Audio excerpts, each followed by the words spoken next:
Home sweet home, Springfield, Missouri. Prime Inc. main terminal. All right, YouTube, how y'all doing? Crazy Bags coming at you. I'm in Springfield, Missouri, and we've been talking about doing this recruiter interview for a while. So I spent some time today, and I sat down with Dustin, and I asked him some questions. We did not do a live feed. That's something that we can look at doing in the future. But for right now, we just sat down together really quick and did a little interview together. I asked him some of the most commonly asked questions I get here on YouTube. And so let's go ahead and go to that interview and take a peek at it. And I'll make a little snippet afterwards too. All right, YouTube, how y'all doing? Crazy Bags coming at you, and I'm in Springfield at the Prime Terminal. And I'm sitting down with Dustin from the recruiting department to ask him some of the questions that you've been asking me. All right, guys. Dustin. So I had a lot of people on my channel ask me questions that I don't necessarily know the answer to. And sometimes when I do, I'm not even sure. So I have to tell them, hey, I don't know. I'll have to get back. All right, we'll see if you can get them answered for you guys. We got some of them written down here.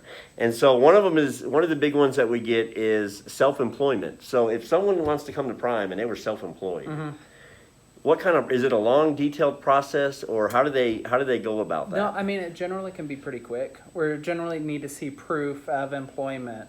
Okay. Maybe it's, like sometimes maybe a tax document to show proof of employment, sometimes business license, references, things like that to verify that you've been self-employed. Yeah, they've been self-employed. So maybe just somebody they did some work for, some different people. Okay, so that's pretty simple. Yeah, so it is, maybe they have like a 1099 or something like that. Okay, but it is possible though. Yeah, absolutely. Okay, it's because possible. some companies don't allow that. Yep. So that's a common question. So another one is, I have my CDL already, but I really don't have no experience. Yep. If I come to Prime, is that acceptable, or do I have to get a new driver's license? Well, I can tell you the question about the driver's license is no. You can keep your current one, but they do qualify to go into the student program that way, right? So it depends on how long you've been off of the truck, really. So if they've been out, somebody that drove 10 plus years ago or something like that, they're going to have to go through the student driver program. Still can keep your license, your CDLA. Make sure you got your tanker endorsement. Okay. So, but then, maybe somebody drove 2 months ago or let's say 2 months last year. Okay. That's something that we can take a look at and see what they've had on there. But, So they're each person's individual. It varies, right? Yeah, absolutely. Okay, so it's going to vary depending on how long you've been off the road, how much experience you had while you were on the road. So it's going to all play into it.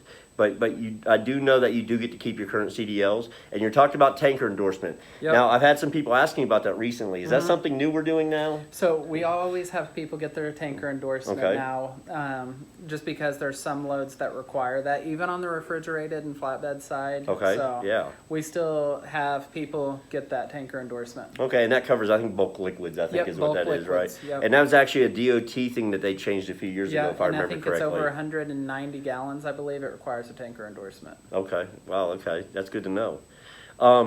If someone wants to come to Prime, but they don't want to ride on the Greyhound, and they just get here themselves, does Prime reimburse them? Does the recruiting department, whoever, reimburse them for their travel? So generally, it depends on where they're starting out. If it's a student coming into Prime, you need to check with your recruiter about parking. Long-term parking is sometimes can be a little bit tricky. Make sure that it's approved. Talk with your recruiter about it. And then as far as reimbursement, generally we'll reimburse the amount of a bus ticket. Okay, so no matter how much they spend, they're still only going to get back what Prime would have spent on a bus ticket. So in some situations, you have a plane ticket, something like that. Just give your receipt to your recruiter, and then we can take a look at it. Some flights out of Florida, a lot of times out of Real high. Well, Legion will fly directly to here for sometimes $60-something. Oh, wow. So generally, we're not going to still reimburse, $150, $180 still. But, Correct. Okay, and I will tell you off personal experience, don't bring your own personal vehicle if you want to drive yourself. Get a one-way rental from your local airport to the Springfield airport, all right? That's just a word of advice. You can ride the Prime shuttle from the airport to the terminal, and that way you don't have to worry about the long-term parking situation of your vehicle here. We have a lot of cars out there in long-term parking that about a year ago, I guess, they had to have them towed. Yeah. They had flat tires that didn't even run. They've been sitting out there so long. So keep that in mind, guys. And as far as another thing on the reimbursement for the travel, if you're a student coming in, generally we can't reimburse you until you've upgraded and passed your CDL. So at that point, you'll need to take and talk with your recruiter at that point. Let your recruiter know that you upgraded past your CDL. And then so for travel reimbursement for there, it's probably going to be about a month. Correct. Yeah, you're not going to get it during your PSD phase. You're going to get it, I believe, on your first, or it seems like it's the second check. Yeah, it The probably students takes a I've little had, bit. yeah, it's been like the second actual paycheck after they have their actual Prime ID that says they're an employee of Prime, not a student. All right, so you know, I have a lot of them ask me, how long does it typically take from start to finish to do your training? What do you guys think in the recruiting department? All right, so I would say probably starting out, you know, they're going to go through the orientation. Correct. 1 week here. Yep. Then this guy is going to pick you up. Yep. And then go out with him for probably anywhere between shortest 2 weeks, probably longer, 4 weeks, maybe right Yep. between there. Come out to the pad, Yep. test out. And then at that point, generally you'll have about, so that's probably maybe we'll say 2 to 4 weeks. there. Correct. Yep. Well, so yeah, I'd say 4 weeks is safe for that Yeah. so far at the beginning. Yep. Yep, and then so there you're going to be with an instructor after you've upgraded and passed your CDL for probably about another 8 to 10 weeks. Correct. So my thing is, I like to tell people 90 days. 90 days? Yeah, Yep. count on 90 days. If you get it done quicker than that, good for you. Yeah. Okay, but I think 90 days is a good amount of time. I had a student that took 89 days, and he was kind of on the long end. And Yeah. he went home twice for a week. So, Yeah. you know, so that plays into it. And that goes into the next question. If I'm a student at Prime, do I get to go home and have any home time? So I generally will tell them, I think in orientation they even tell them maybe 6 to 8 weeks that very first time. Correct. Yeah, it's a long time. And it really, guys, it's going to depend on your trainer when they're taking home time and stuff too, and kind of work that out with your trainer. You're probably going to take in, you know, not get home time during the PSD phase of it, which is that first month basically. Correct.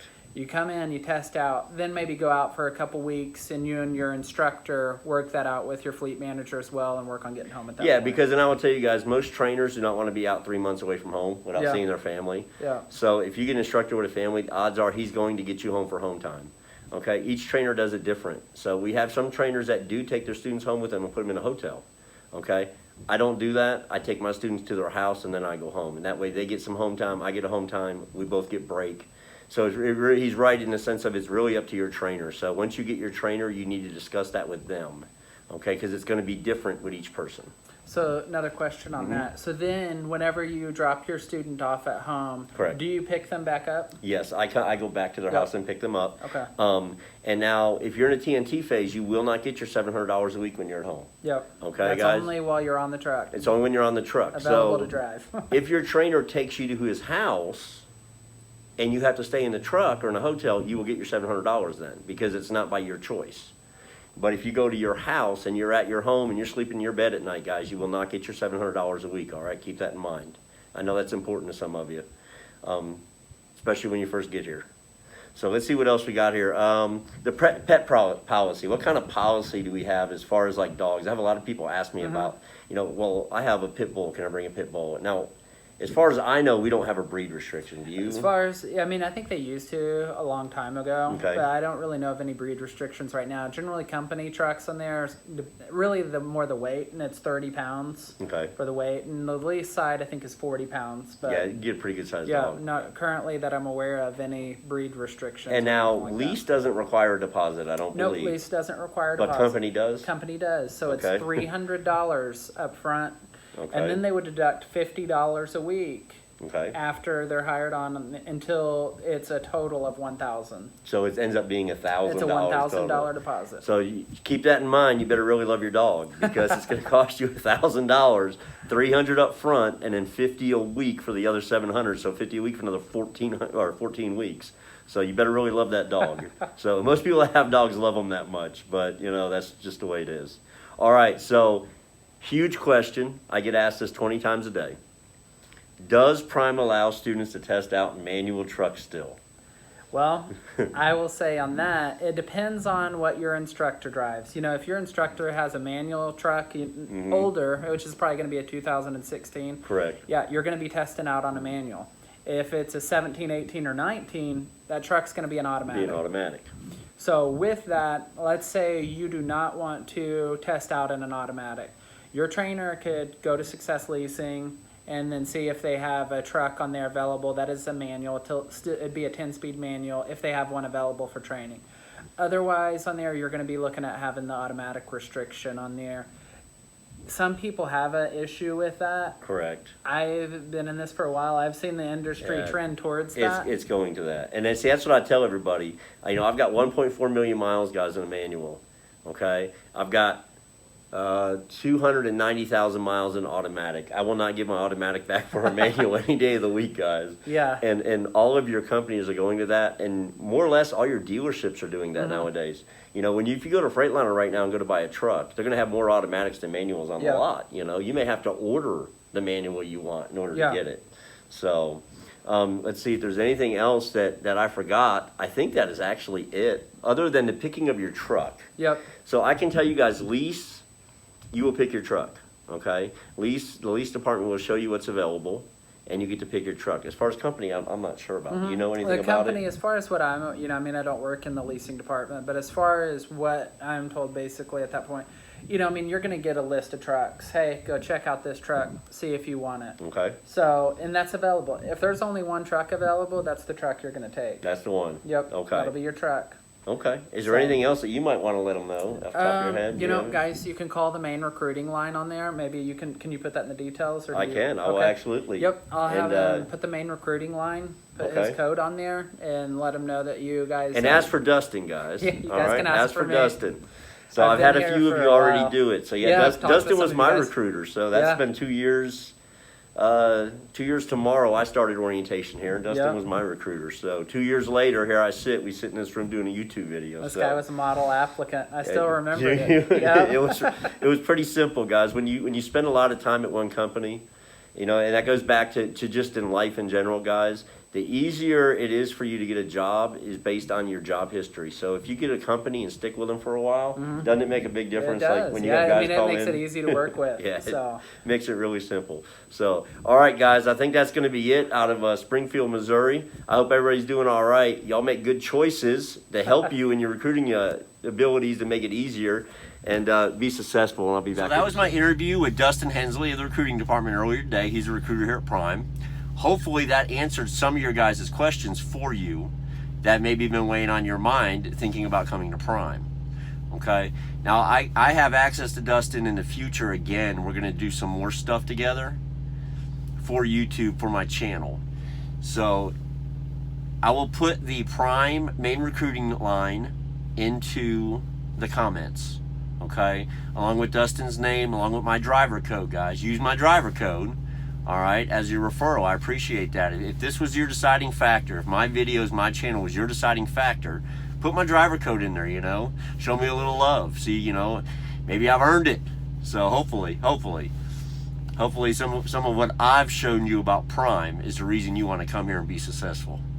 So, all right, guys, that's it as far as this recruiting video goes. Hopefully it helped you out. I'm going to make another one in the future with him, probably be a month or two down the road. If you do have any questions, feel free to shoot them to me, and in a future interview with him, I'll make sure to address those. All right, y'all take care out there. Make good choices, be safe, and as always, pick the road that's going to lead you to success.